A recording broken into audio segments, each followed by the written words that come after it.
I know. I said it would be nice to speak to you, but I don't know what I would speak to you about. It is, you know. Well, it depends. Let's see. Okay, so where we were last time, we were talking about, you know. Yeah, well, about being in a vat or being in the matrix. Actually, I tell you what. I'm sorry. First, what is your name, sir? It's John. John. John. Yeah. Do you know what John means? I can't remember. God's gift. God's gift. Okay. Yeah. So, who are you a gift to? John is wondering. Well, I'm here He for has you to think. now. For Yeah, excellent answer. Yeah. So, what are you? A believer? What is your outlook to life? Oh, I'm a non-dualist. But you've had And discussion what? with this man before. No, very brief it was. Brief, It was very. It was a yes, no, thank you, and bye-bye. No, it's all on YouTube. I can't remember a long discussion. A long discussion. No, it was a short one, but I'm a non-dualist. what is a non-dualist? What is a non-dualist? Yeah. It means that there is a belief that there is only God. Only God? How did you come to that conclusion? Well, that's a lifetime story, isn't it? If you've got I'm here. well, not for my lifetime. That's I don't know. I'm here, but I'm sure with all that experience in life, you can summarize it. So I think that from as a child, you know, I had a insight and awareness of the nature of being and that oneness of that being. And then through school you kind of get distracted from it, and then you return to it, and through meditation and other experiences, that kind of oneness of awareness of the only thing that is unchangeable in us is that awareness. So we're always aware. It's been the same for me now as it was when I was a little boy, and I would propose it to be the same for you, that you have that awareness right now as a little boy. You're aware of your thoughts, your feelings, your body, your beliefs, and all of that awareness of those things. All of those things change over time. The only thing that doesn't change is the observer part of that. And then through understanding of physics and psychology and meditation, we can also see from physics the observer and the observed. We were just talking with Mo there about the collapse of the wave function through observation from the quantum fields. And then that's also backed up by the perennial understanding of the basis of most, if not all, religions, from the Vedas to the Upanishads to Taoism, that at the core of that is one substance. And you could even see Christianity through that terms, and obviously Ibn Arabi saw Islam through those terms, Meister Eckhart saw Christianity through those terms, and even in Egyptian before you get the kind of dispersion amongst gods. Yeah. The oneness. There's the oneness of that substance, and you know, I suppose in Arabic it's with the unity of being. Yeah. Now. So that's my summary of it. That's excellent. Yeah. But you know what? If I were to take what you said, and I look at my own experiences as I was growing up, I came to the realization that it's something I cannot definitively explain to my satisfaction, relying only on my experiences. Is it the same with you? That just alone, experience alone. Yeah.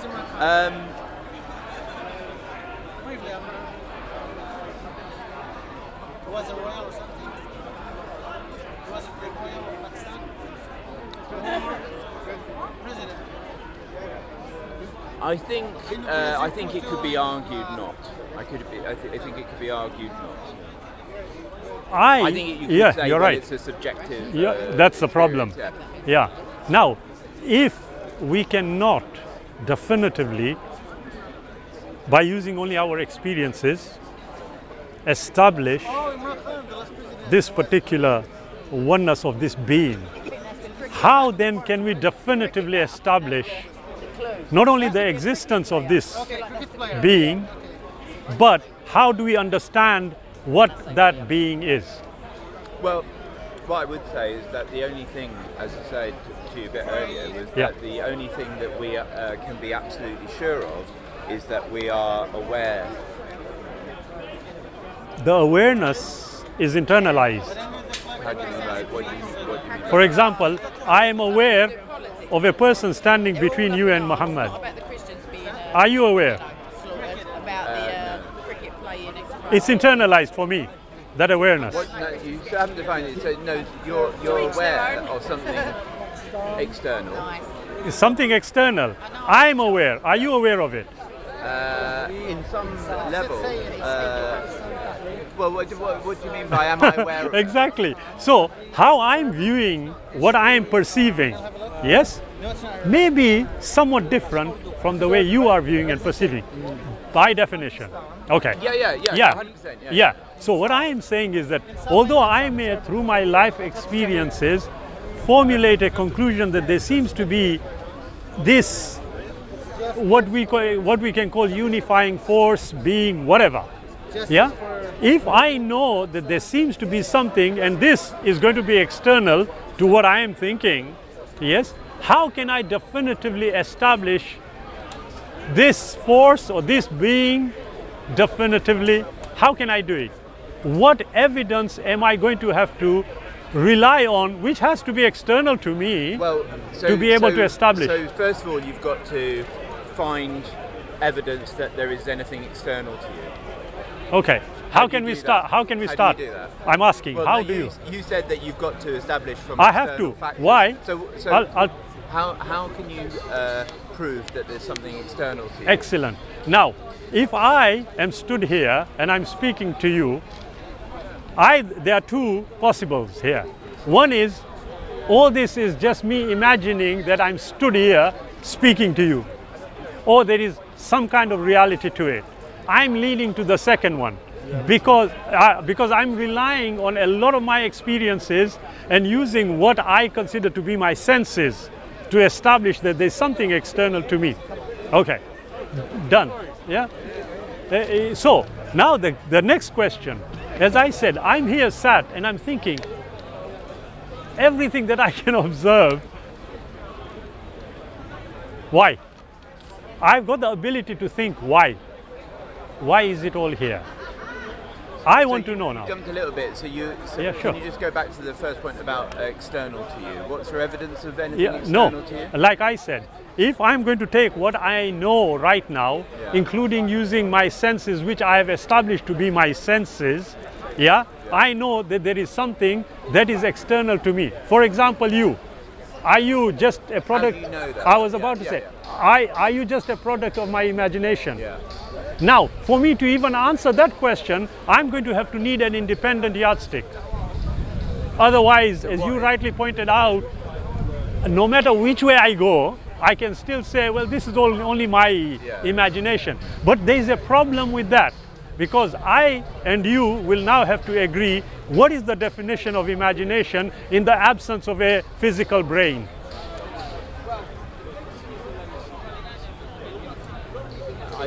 What is the definition of imagination? Imagination in the absence of a physical brain. I tell you, when you have a dream. That relies on the brain. When you have a dream. No, that relies on the brain. No. Don't have the brain. When you have a dream. No. I want you to follow us through. Yeah. I'm saying to you, about answering that question. I'm saying the imagination that we just talked about is reliant on the brain, which is a physical aspect of us. Now, if we are pretending this is all in the imagination, as you're saying, I didn't say it was the only. No, I didn't say it, but one aspect.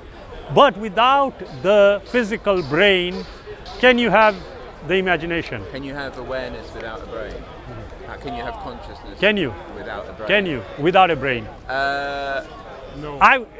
You got it right. I've got two answers. One is yes, one is no.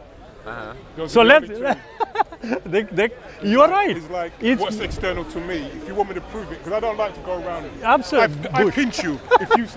Absolutely. If I pinch you and you I feel think, it, I think, no, but you've jumped a little bit. I have, into- so I'm coming back. into- What I want to know, look, I said we need an external yardstick, okay? That's what my position And is. my So- position Ask is him that what it you is. can't find anything external that is objective. That's your position? Yeah. Okay. Then the first question I have to ask is, what is your definition of objective? Well, I'm saying is that the only thing that you can be sure of is your awareness.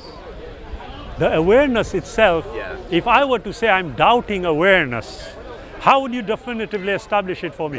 How would you doubt awareness? Like I said, I know. No, I'm exploring that doubt. Absolutely. You've got a thought I- that says what? I am saying, Yeah. I know that whatever we say, No. if I can just, Yeah, go on. yeah, whatever we say can be disputed about its reality. So what I am saying is, look, whatever position I'm taking henceforth is by the usage of an external yardstick. What is that external yardstick? If it is anything within our perception, then again we will come back to the question, is it external or is it just the imagination? So then the yardstick itself has to provide us the necessary information which establishes for us whether it is objective in the sense that we understand it is external to us. I think I followed what you say. I'm Yeah, not sure. totally in agreement with. Please, tell that. me. Well, it's more about the approach that you would be saying. You've put a condition for the argument down, and I'm not sure if that is the. It's one perspective. So it's one perspective. You're saying that you need to find an external yardstick. You need to prove that it's external and independent. And I guess what I'm questioning to begin with is the framework in which we're utilising. So I'm suggesting this is more like God's dream. This is God's dream. So there is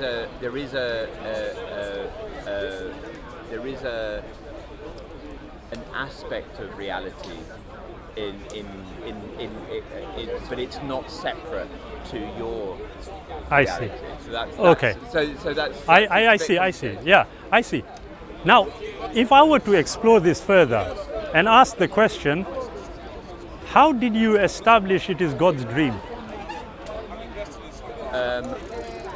That's saying it's God's dream is more about a way in which to describe the infinite awareness that is this reality that collapses into a duality. How do I establish that? Yeah, you have made a statement. Okay. What I am saying is, Islam. So How do we establish yeah. your statement? You have just said it's God's dream. Now, number one, no, So what you and I can perhaps agree on is that you are awareness. That awareness in you is the only thing that hasn't changed in your life. but that, But this is part of the establishment. right, the awareness we are talking about has led you to this conclusion. No, it hasn't. Okay, so the awareness has not led you to the conclusion that this is God's dream. So what has led you to this? I'm trying to talk Sorry, through yeah, that. sure. Do you agree that your fundamental unchanging being is a state of awareness? I need to first establish what this fundamental unchanging awareness is. Okay, so that's what I was saying about earlier. Is that as a being, you're aware of your thoughts. But am I an objective being? Well, I think that's by the by. But, No. No, just you personally. Are you aware? Okay, Are you aware of your thoughts? I am. Let us okay. take it that way. Yeah. Okay. So Yeah, are you I aware am. of your thoughts? I am aware that you are here speaking to me. Yeah. I'm aware that we have conversed in a particular subject matter, although we went all over the Yeah. shore. Yeah. However, we have come to this conclusion where we asked a question about objectivity. No, I know. But Yeah, I'm now I trying want to know from you. No, but I'm trying to tackle that. But Excellent. Go ahead. It's a process of tackling it. Yeah, sure. Is that first of all, you're aware of your thoughts, you're aware of your feelings, of your body, of your external world, and to some extent your internal world. You're Yeah. aware of your dreams. Your hunger, spiritual hunger. You're aware of those things. Is that correct? Has that awareness? Does that awareness of those things ever change? Not just the awareness. Which does aspect? The quality that is aware of those. Yeah, things. which aspect? So the quality. So, for example, if I say I was aware of something when I was 10 years old, Yeah. that same thing I'm recalling. yeah. I'm recalling at 35, and the awareness that I feel now is definitely greater than when it was when I was then. Can you? Yeah. Sorry, no, I So, didn't get that. so for example, Are you sure you're if, not talking about the object? No. Now here is the problem. When we talk about the object, immediately we are talking about something external. Yeah. Now, the issue is going back to where I started. I said, look, for us to establish anything, we are going to have a start point and an end point. And How? my start point is yeah. who are you? Right? You're right. And what I'm saying is that you are aware of objects, and those objects can include thoughts and feelings. You know, they are things that you're aware of. Yes. And that awareness. But sorry, brother. That awareness is consistent. Yeah. And doesn't change. But you may disagree with that. Right. I see what you mean. Okay. When we are talking about awareness, yeah, I need, for me to understand, I need for it to be quantified. For us to be able to establish whether it goes up or down, it needs to be quantified. Now, how do we quantify awareness? I don't know if there is a way. If there's a way in that Right. in that form. Yeah. So now, what we have to, from my perspective, yeah, what we have to consider is this: that if I were to say and live my whole life by saying everything is imagined for me, yeah. So when somebody arrests me, yeah, and now we are using words that we are imagining, we have learned. I'm taken to court, hauled up before the court, I'm given a sentence, I'm sent to prison. All this I'm imagining, okay? For me, the line is drawn. That wait a minute, if I have got this ability to be aware, as you rightly pointed out, and this awareness is also allowing me to engage with what I can only consider to be external elements, yeah, then I need to definitively establish for myself as to whether this is a reality, the way the word reality is defined, or it is me just in a matrix. Now, I've come to the conclusion it is the former, that this is an external reality, and I know that I have got my thoughts, I've got my awareness, as you said, but this awareness, these thoughts change. Things, right? They are, Yeah. but they change every millionth of a second. No, well, Okay. I disagree with that. So I think you're not using awareness and thoughts in the same. No, I'm not. What I'm saying is, look, the experience that I am feeling, okay? I'm saying every multi-second, the signals are flashing all over the place. I may be having a nice, smiley conversation with you, then I receive a text message, I read it, and my face drops. Yeah. Literally, something has happened. Now, while we are having this conversation, and this happens, is my awareness the same? In my definition of awareness, it would be. So what is helpful is if we can either agree or disagree on that definition. Right? That's what I started with. Yeah. So the awareness. So what changes is your emotional state, your attention. Yeah. The phenomena Superb. that is Yes, emerging. yes. All of that changes. Yeah. But your awareness of those changes remains the same. I was about to say now, all these elements you talked about, the emotional changes, etc., are they preceded by the awareness? Or is the awareness that is facilitating all these emotions? No, so the the mind body, the Yeah. mind body, The way we understand it. as you Okay. understand Yeah. the way the way it's commonly understood is and the society, the perceived external world is what kind of develops and changes all of those phenomena. Excellent. You just used two words: perceived reality. Yeah. Are you still not sure whether this is a reality or But not? it's a semantics, isn't it? About the. I don't think it's semantics. Is it a reality or is it perceived? If you found yourself in a warehouse, Yeah. yeah, and you looked around the warehouse, and you saw the bricks, and you saw the windows, broken windows. Is that a reality or is that a perception? Now look at this. If I were to say to you, whatever you have said was entirely based on experience prior. You already had experience of a warehouse, you already had experience of glass, you already had experience of broken glass, etc. So what you have done is observed, and that observation has fitted with what the information was there already prior. No. That's not quite what I was saying. I was saying. But do you agree with the? No. Sorry. That kind of goes a little bit awry. What I'm saying is that if you're in a warehouse and you see But how do I know it's a warehouse? Exactly. How? Yeah. Exactly. Are we agreeing? You could be in your dream, couldn't you? No. I can be in a dream. You could be in a dream. I So can be be. seeing a warehouse. No, but I already know what a warehouse is in reality. Yeah. But So, you might have a reference of that. But wait a minute. What I'm saying is that no. Yeah. I mean, I Sorry. think the difficulty is that we're excitedly kind of trying to put points. No, not at across. all. No. No, not in a bad way. What but- we are trying to do is establish the groundwork. I know. But what I'm saying Yeah. is that what I'm saying is that when you're in a dream and you're in a warehouse in a dream and you see that the walls, what are the walls made of? Right. Now, what the issue here, and I started off with that, and I've been consistent, is this: that the moment you say, suppose in a dream, you are acknowledging the distinction between reality and a dream. The moment you say that you are in a dream, and in a dream you have seen a warehouse, what did you say? What are the color of the walls? No, I said what are the walls made What are the walls made of? Yeah. Now, for me to understand or comprehend what you are saying is entirely based on me already having had experience of a warehouse. Now, I disagree. All right, 1 second.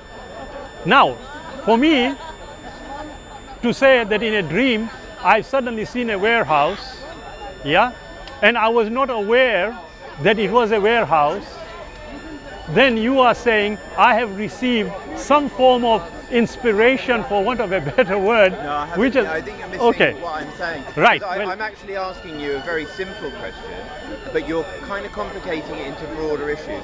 So what I'm asking you is, what is, if you're in a dream and you're in a warehouse, what are the walls of the warehouse made of? Now, if you are asking me and you are not privy to my dream, whatever answer I give is not going to make sense to you. Well, first of all, I'd like the answer. Okay, bricks, red bricks. Really? So you've got bricks in your dreams? Yes. Have you? Yes, I have. Who made those bricks? I have. Who made those bricks? Now, excellent. Now, didn't I tell? Are they bricks? Didn't I tell you what question I asked? You have to answer first before you move on to these questions. You know what that? But what I'm saying is that the honest answer to my question, the honest answer to my question is that the walls of that warehouse are not made of bricks; they're made of your imagination. Oh, I can agree with that, but you are going to have to now agree. Sure, but can I finish? Yeah, but agree. You are going to have to agree with me that for me to tell you about the bricks was because I was privy to the information about bricks. For me to tell you, or for you even to tell me in my dream there was a warehouse, I had to be privy to the information of what constitutes a warehouse. Do we agree? Yeah. Okay, so now it comes back to my question. Can I just go back to your answer, which you answered, which was... Okay, sure. Red bricks. No, it wasn't red bricks, the answer. No, I'm saying the warehouse has got red bricks. That they're not made of red bricks, they're made of your consciousness. No, no, no. I said if I follow the way you are saying it, then it is entirely reliant on what I say. But for you to disagree with me and you would have had to necessarily agree prior what we are talking about. That we didn't. Well, okay, but when I'm saying you're in a dream, yes. When you have, when you've in that dream and there's a warehouse, you are in the warehouse. Yes. What is the walls of the warehouse made of? That's an excellent question. No, it's your dream. They're not of they're not of a subjective, an objective reality. They're not made of bricks. They have the illusion of bricks. Superb. The illusion of the walls. Would you? Superb. Oh, I can see what you are. I can see. Yes, I can agree with you. My concern was from the start that look, I can agree with you that look, it seems to be something, yeah, that is not in what we would consider to be a wakeful state, correct? Yeah. Okay. But I am saying to you, look, your logic is reasonable to this extent, after which it potentially fails. Where does it fail? I am saying, look, if John is asking me, what are the walls made of in your dream, in my dream, okay? I can say to you they are made of pink fluff or whatever, and you say, yeah, that's fine, but that is how it was perceived in the dream. What I am saying to John is, John, I agree with you to this extent, but that is not taking into consideration the most important point. That being the fact that me and you, without even having defined it, already agreed and accepted what the definition of a dream is. Are we agreed? Yeah. Okay. Now, I am saying, wait a minute, for me and you to have agreed the definition of a dream is something that was considered, understood, and defined. Are we agreeing so far? Okay. Now, again, the same thing I can say to John, John, do we agree what a warehouse is? We agree, don't we? Well, I mean, we can. We have to agree. We can agree. We can. No, we can. We have to, because you already assumed I knew what a warehouse was. That's why you used it as an example in the dream. Yeah.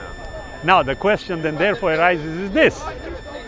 Whatever me and you agree with, in terms of what we call the awareness, yeah, is it something that is quantifiable? No, but what you I mean, we're going around the circles a little bit. It looks like that, but it isn't. No, it does feel like that. Yeah, it looks like that. Because I think that we're coming from it in different approaches, and you know, I was going on a line of what I think is a fairly simple line in a way, which is that in our dream, and I know then you go into a different. Right. Let's assume that's what. Let's just follow this. That. Yeah. But in your